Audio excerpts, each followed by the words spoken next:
Welcome, friends, to this time of worship. Welcome to first-time viewers, to relative newcomers to our faith, and to long-time members of this congregation. How good it is to gather together virtually across the interweb.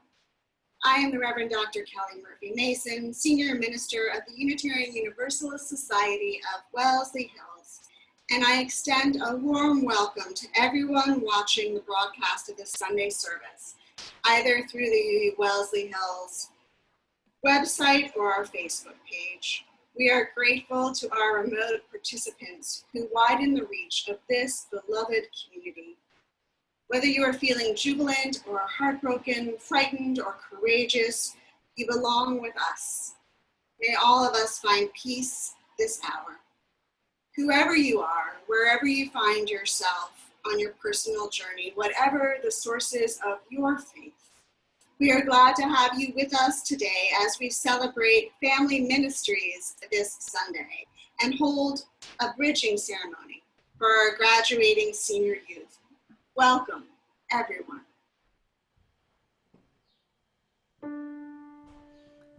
Touch the earth, reach the sky, children ask the reasons why. In our lives the answer's sure, and by our love they learn and grow.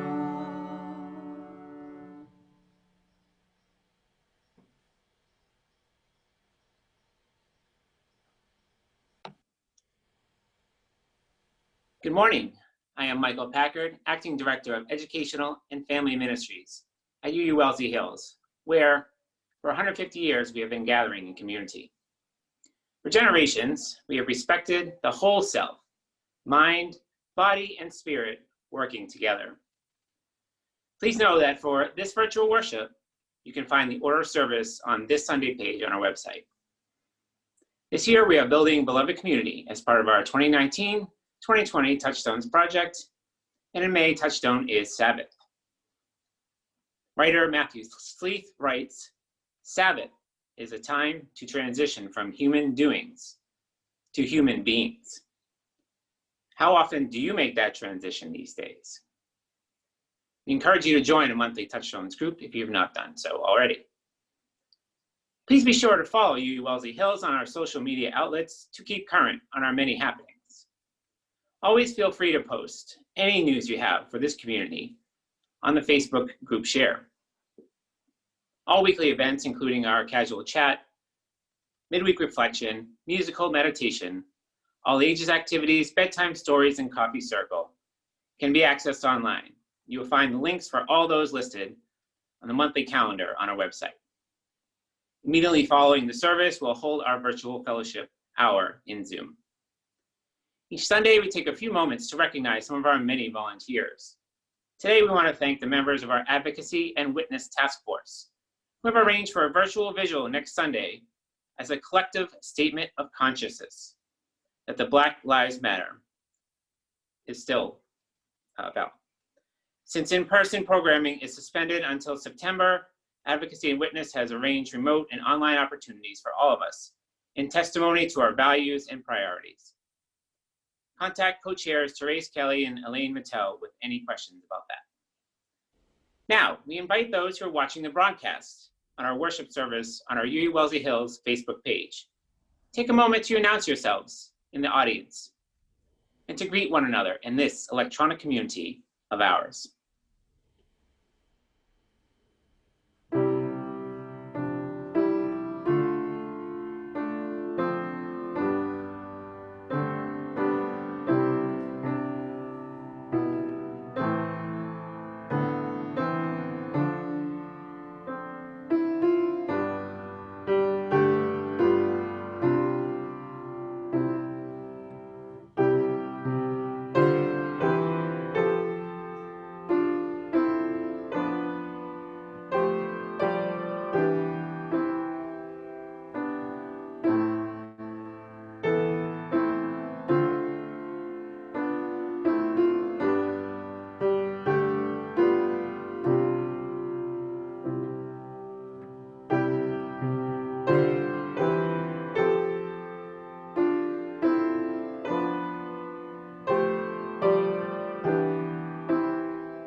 The eternal. It is not old, yet it comes through the wisdom of the ages. It is not young, yet it comes through the passion of innocence. It is not revolutionary, yet it comes proclaiming change. It is not solitary, yet it travels alone, seeking the open heart. It is not lonely, yet it seeks relationship. It is not attached, yet it connects everything. It is the fresh return of the eternal, and it demands our response. These are the words of the Reverend Stephen M. Schick. Let us worship together. The flaming chalice is a shining symbol of our Unitarian Universalist commitments. The words for our chalice lighting are spoken in unison. If you have a chalice on hand at home, you may want to light yours now. We light these chalices to illuminate our faithful way forward as an inspirational community of hope. Together, we seek spiritual growth. We strive for just and responsible action. We dedicate ourselves to leading lives of compassion and purpose. Knowing how we have been blessed, we choose to bless the world.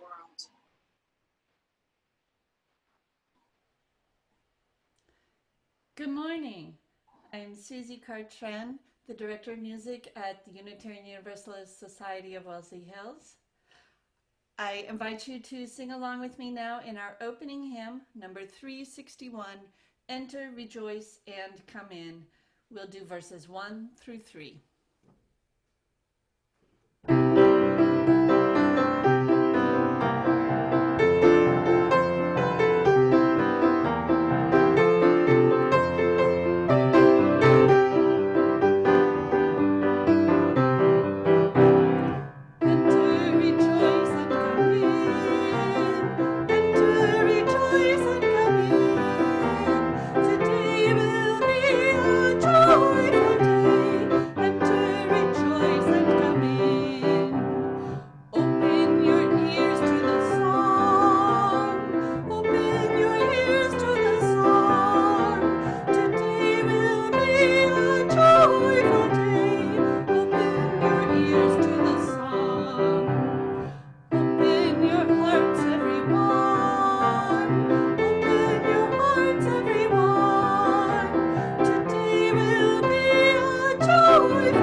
It Takes a Village, written and illustrated by Jane Cohen Fletcher.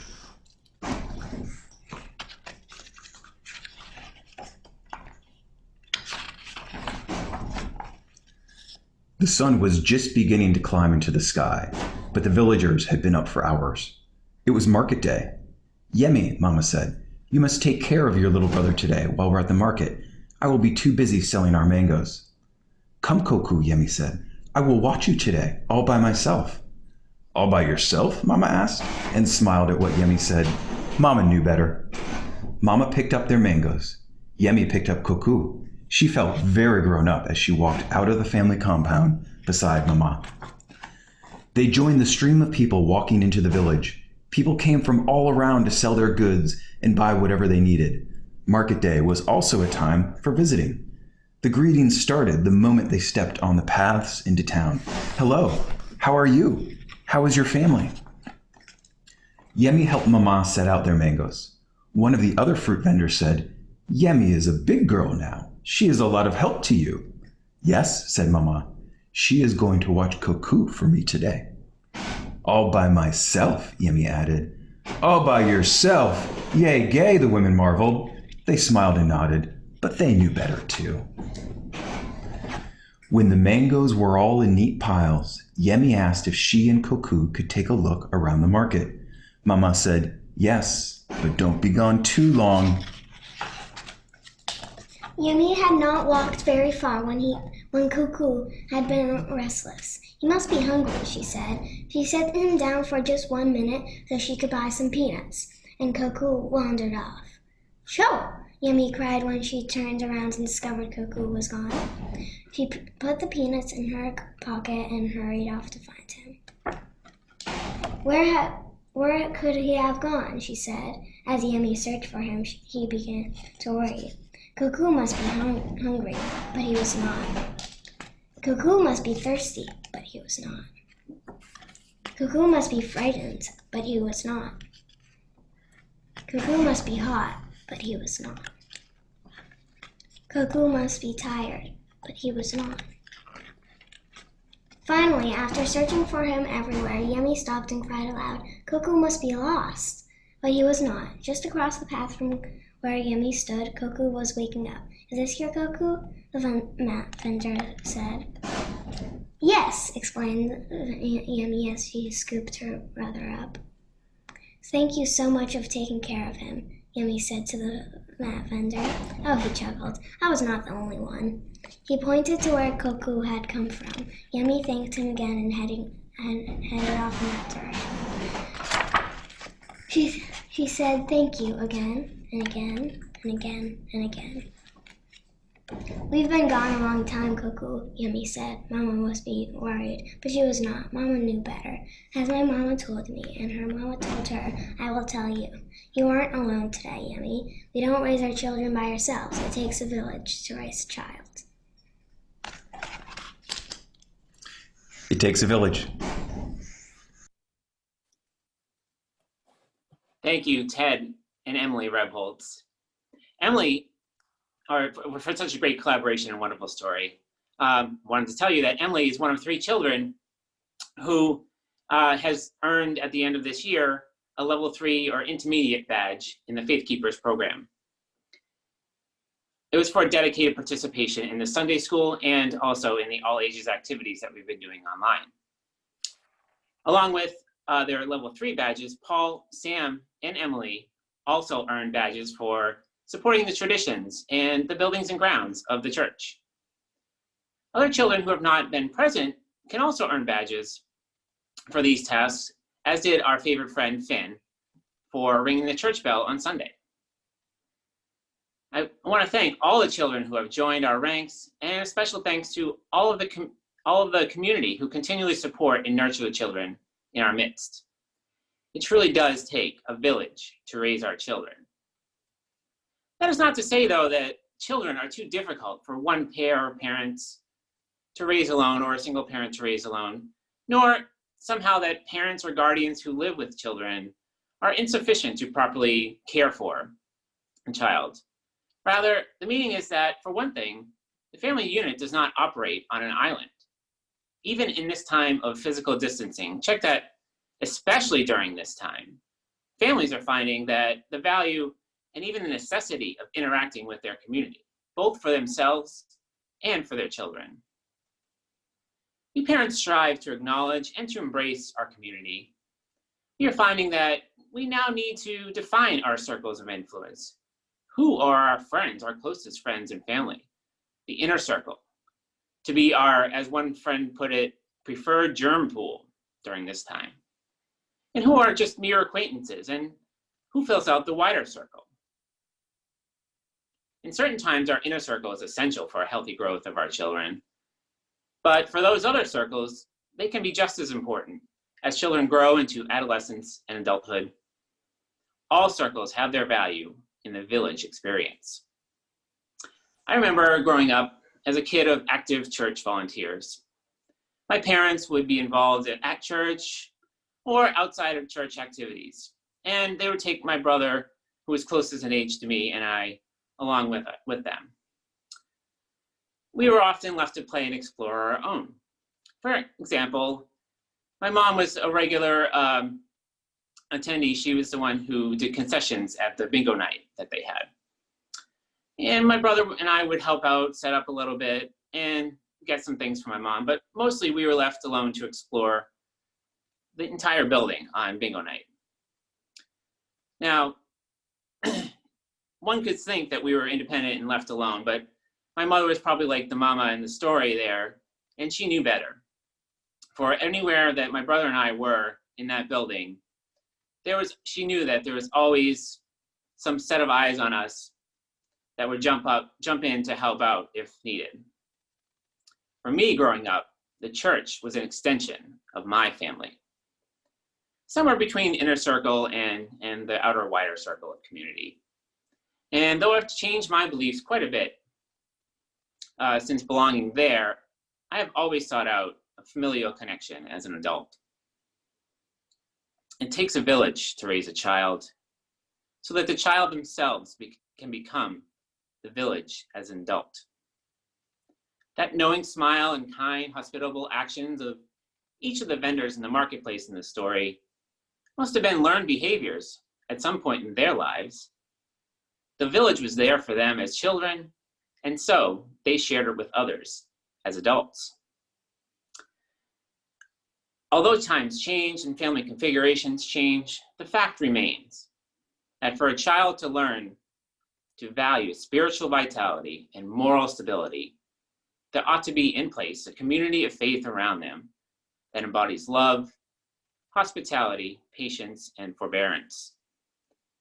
Without such a village supporting the child and their own family members, the child may tend towards apathy, self-centeredness, and malice.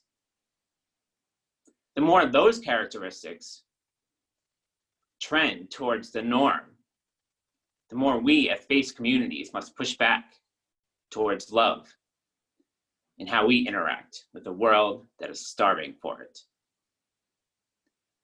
So as a village, as a family, as a community of faith, we must tend to the development of our youngest members. We teach, but we must also be open to being taught. We support milestones and we cheer accomplishments, but we must also bring them into our losses and our witness to injustice. We must put boundaries on them, but also offer them a launching pad to infinite possibilities. When we wish for our children and youth in the midst the same aspirations our parents and our villages wished for us when we were young, then we have crossed the threshold from individual to community, and we have become the village. Today, we celebrate 2 members of our UU Wellesley Hills Senior Youth Group who are graduating from high school and soon starting college. We are very glad to have Rosalind Ross and Devin Srinivas and their families here for our bridging ceremony this morning. Congratulations, Devin and Rosie. We are proud of who you are becoming and what you have accomplished already, and of the individual aspirations you are now pursuing. As a token of our good wishes, Michael and I have presented each of you with a copy of the book, Becoming a Spiritual Guide for Navigating Adulthood. While you two are busy tackling the many tasks of young adulthood, we encourage you to always remember to tend to your spirits as well. When you move on, Rosie and Devin, know that you have been sent forth with our fondest hopes and collective blessings. As you embark on this life journey, you are sent across a broad and sturdy bridge built by love and faith alike. So be bold, discover and wonder, grow in wisdom, do good. Now we'll commence with our bridging ceremony. Today we honor the youth among us, Rosie and Devin. You who are stepping beyond and away and toward. Today we share in your journey and encourage your discovery. Today we welcome your energy and offer you a safe place to grow. Today we celebrate your hopes and dreams. Come, live, breathe, thrive, and rejoice. Your time is now. Today marks an ending, so that I may begin again, to hope and do and learn and be. Today, I gather strength. I have a long journey ahead, so I need to be prepared. Today, you cross a virtual bridge. Go now and explore with wonder. We will support and nurture you. You are the future. Today, I cross a bridge. I am free to make my own choices, but I know you'll have my back. Today you cross the bridge. Be patient and hopeful. We will support and nurture you. You are an inspiration. Today, I cross this bridge and join in fellowship. Let me grow, but don't let me go. Now, I invite everyone watching, parents included, and other worship participants to read together these final words to our bridging youth. You'll find them on the screen. Together, we share a special place. Together we learn. Together we love. Together we grow. Devin and Rosalind, the congregation imparts on you this blessing, borrowing the words from Reverend Maureen Killoran. May life bring enough challenge to fuel your dreams, enough affirmation to honor your gifts, and enough nurture to give you spiritual peace. Believe in your vision, follow your dreams, and know always that when you return to us, here you will find the hands of friends. Each Sunday, this congregation collects the weekly offering as part of its larger spiritual practice of generosity. This morning, UU Wellesley Hills will be collecting donations for the Global Giving Coronavirus Relief Fund. Part of the Global Giving Disaster Relief Network, the fund gives aids to communities on the front lines of the crisis the resources they need to protect the most vulnerable. Funds are used to send medical professionals into communities to get masks, ventilators, and other life-saving medical supplies to hospitals and clinics, to deliver essential items to struggling families, and to feed children that rely on school meals for reliable sources of nutrition. During the weeks that we have our virtual worship, donations will be taken electronically. Visit Give on our website and go to the online giving page. That will allow you to make online payments using Breeze. Once there, be sure to select Plate Collection from the drop-down menu. It takes maybe a couple of minutes at most, so we invite you to donate now. If you choose to mail a check to our church office, be sure to put Global Giving on the memo line. Please be as generous as you can in support of Global Giving Coronavirus Relief Fund this Sunday.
us unite our hearts in prayer, giving voice to the words of the Reverend Dr. Rebecca Edmiston Lang.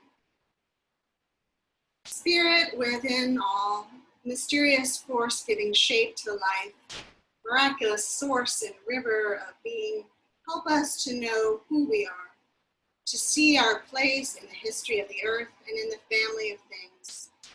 Help us to see that we are a part of all that ever was. Our grandmother's prayers and our grandfather's dreamings, our mother's courage and our father's hope. In our bones lies the calcium of antediluvian creatures. In our veins courses the water of seas. We are part of all that ever was, born of this earth, riders upon the cosmic ocean. We are not separate from nature, we are nature, part of that same spirit that turns scales into feathers and bird song into speech. We live by the sun, we move by the stars, we eat from the earth, we drink from the rain. O great Spirit, help us to know who we are and fill us with such love for this holy creation and gratitude for this awesome gift we call living, that we might claim our inheritance and live out our calling to bless the world and each other with our care. Amen. With these words now in our minds and in our hearts, let us enter into the sacred stillness of a shared silence, listening for the wisdom within.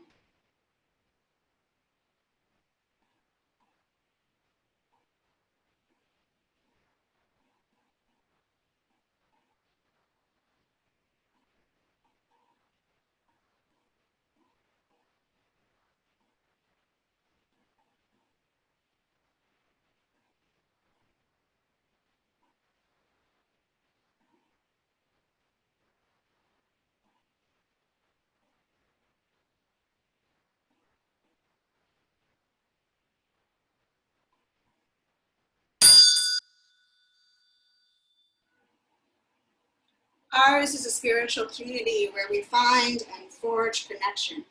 We trust in the strength of our mutual support, knowing how it has sustained us day after day, year after year. We heed its call to build beloved community. Today, we hold in the light families that are scared and burdened in the midst of this pandemic, who worry about unemployment and bankruptcy and eviction and food scarcity. Families who lack adequate childcare and educational access, who cannot pay for health care and have no coverage afforded them. Families who fear for the safety of their members in the midst of escalating violence and police brutality, who too often have been targets for hatred and bigotry in our country because of the color of their skin or the language they speak.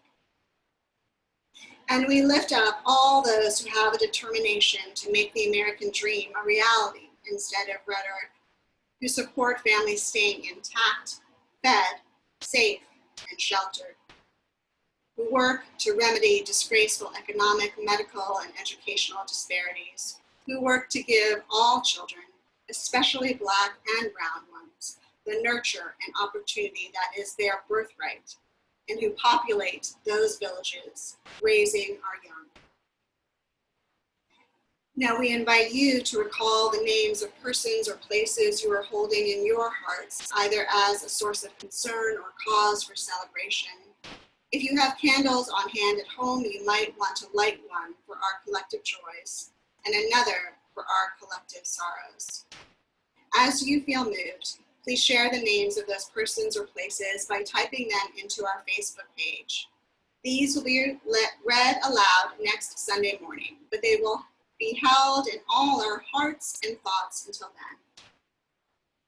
This morning, we name Marge and Pete Schellenberg, Chris Lilly, Laura and Frank Pate, Sally and Rick Watts, Eve Slater, Emily Senegal Miller, Liz Becker and Ben Unger, Maggie Walsh and the VA staff, Sergeant William McLaughlin and Colonel William Schlar, Captain John McLaren, Joanne Babcock Howard. The inhabitants of the Twin Cities, Louisville, Houston, Chicago, Cincinnati, Austin, Philadelphia, Los Angeles, Miami, New York, and other urban areas visited by civil unrest in recent days. The surviving families of George Floyd and Breonna Taylor. The surviving family and friends of Carol Madru, who are in mourning for her, even as they celebrate her loving spirit. These names have been heard and honored in this community. Alongside these, we know are certain joys and sorrows that remain private and unspoken this hour. Those too have a rightful place here. May fellow feeling encourage all of us toward ever more compassionate living. Our kindled lamps remind us that we are all kindred souls. We are never alone in the human condition. There is a love that cares for all. Please join me in our sung meditation, the meditation on breathing. We'll sing it 3 times. When I breathe in, I'll breathe in peace. When I breathe out, I'll breathe out love. When I breathe in, I'll breathe in peace. When I breathe out, I'll breathe out love. When I breathe in, I'll breathe in peace. When I breathe out, I'll breathe out love.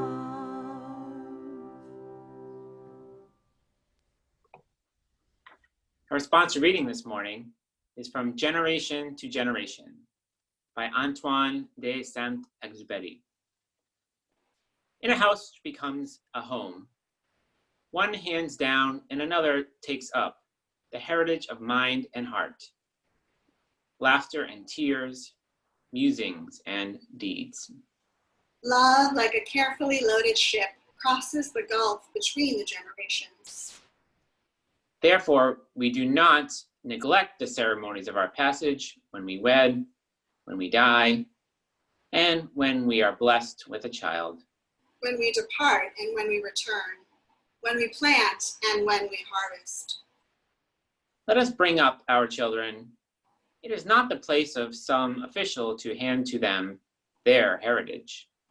If others impart to our children our knowledge and ideals, they will lose all of us that is wordless and full of wonder. Let us build memories in our children, lest they drag out joyless lives, lest they allow treasures to be lost because they have not been given the keys. We live not by things, but by the meanings of things. It is needful to transmit the passwords from generation to generation. It is my pleasure to introduce this morning Sangeeta Das Quigley, one of the youth at UU Wellesley. She is generously sharing her talents with us to provide this morning's musical reflection.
This spring, students are graduating just as they always do from various schools and universities, but obviously this year is not like other years. With the outbreak of the coronavirus, they packed up their cubbies and lockers and dorm rooms and started another phase of schooling at home. Through months of quarantine, they learned from workbooks and in virtual classrooms, FaceTimed with study partners, took exams remotely, and readied themselves to graduate. They persevered through trying circumstances and proved just how adaptable and ingenious they could be. We have every reason to be proud of their accomplishments. The past few weeks have seen a spate of online commencement ceremonies, and the coming weeks will see some more still. Maybe you personally have one in your future. If so, congratulations. Last weekend, as my husband and I were walking around our town, we passed houses festooned with bright balloons sporting team colors. Outside were signs emblazoned with class years and the names of students who were graduating. Each time we passed one of those houses, we cheered a little for the graduates inside them, although they couldn't hear us. It was so good of their families to include the general public in these celebrations. Some of you have posted photos on social media of your children wearing cap and gown, standing in front of festive cakes, marking this milestone in their lives more modestly than they would ordinarily, but with immediate family standing by, beaming. So it seems congratulations are due all around. Love, like a carefully loaded ship, crosses the gulf between generations, the French writer Antoine de Saint-Exupéry tells us. Therefore, we do not neglect the ceremonies of our passage. Rather, we honor them together. Even if you don't have a graduating student in your family, you may have watched the former President of the United States address high school seniors in a nationwide televised event celebrating their graduation. You may have listened to a recent live stream of a commencement address given this year at your old alma mater. You might even have read the compendium of speeches that The Atlantic commissioned 6 writers to draft class of 2020. I did from start to finish because I have a particular soft spot for fine speeches. Each one of those carefully crafted speeches that will never be delivered noted the precariousness of life in the midst of a dire pandemic. The writers acknowledged the degree of uncertainty that students are asked to live with these days, not knowing whether their short, medium, or even long-term plans will be feasible. They noted that the class of 2020 had gotten an excellent education in disruption. Students were not merely witnessing history, they were actually surviving it. In doing so, they were instructing one another and us in resilience. They were demonstrating the power of communities to reconfigure as needed. And we see today how desperately that is needed. Christians get increasingly impatient with some seemingly intractable problems in America. Young Americans don't even have the comfort of knowing what comes next. There is no back to normal on the immediate horizon. But rather than thinking of what has been taken away, members of the class of 2020 should think of themselves as part of a generation that gave, a generation that sacrificed. History professor Julian E. Zeeler wrote in The Next Great Generation. He added, "It is not easy, but no one ever said sacrifice was easy." The professor called the youth of today the next great generation, likening them to those in the so-called greatest generation of Americans who came of age in the Great Depression and then fought in the Second World War, whose lives from start to finish were a combination of sacrifice and service. According to Professor Zeeler, getting through hardships is what made the greatest generation great. And the way through them is the same as now, by privileging the we over the me. By privileging the we over the me. He speculated that when grandchildren of the class of 2020 ask what it is like to live through the pandemic, they will hear stories of loss and sadness. They will also hear about how citizens sacrifice themselves for the collective good.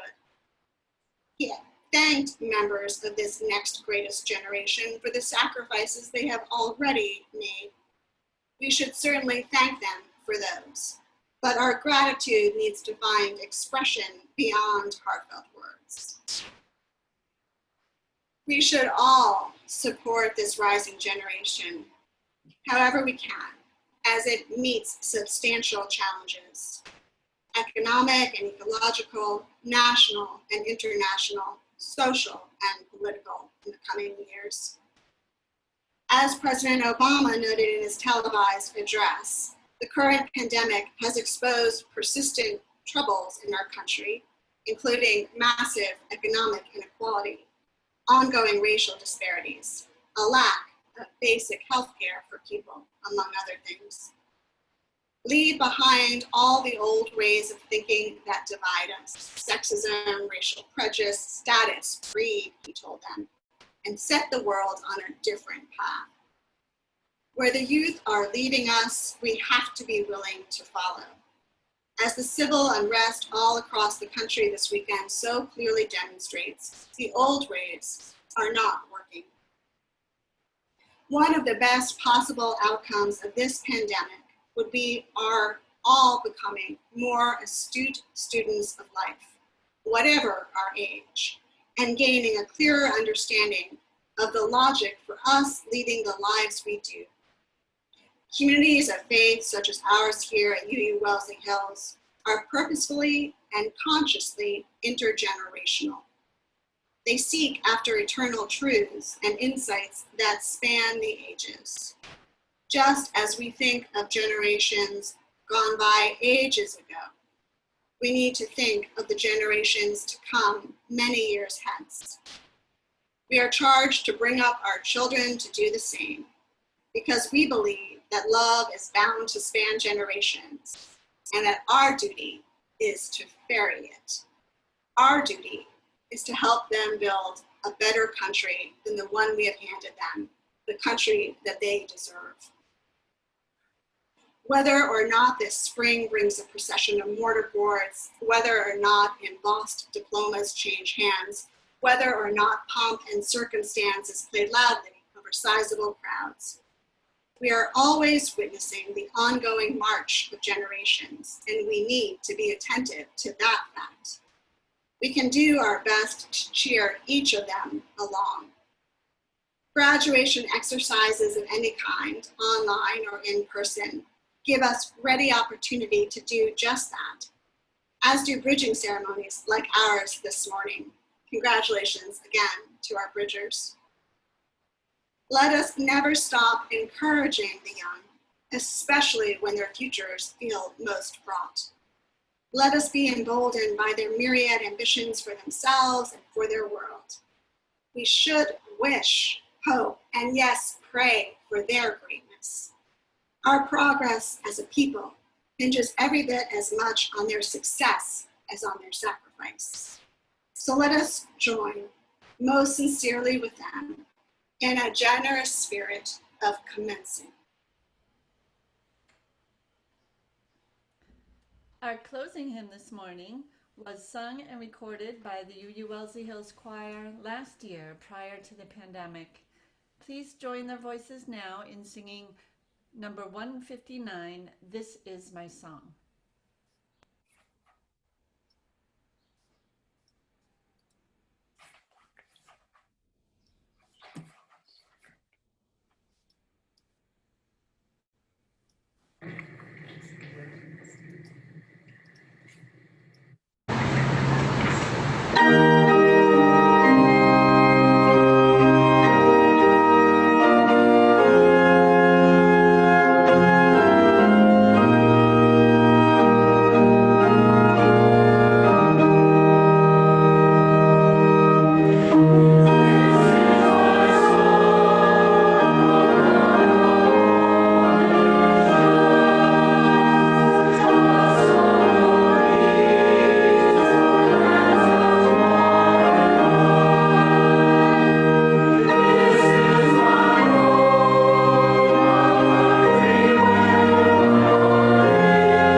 Now that our worship this morning is concluding, we extinguish our individual chalices.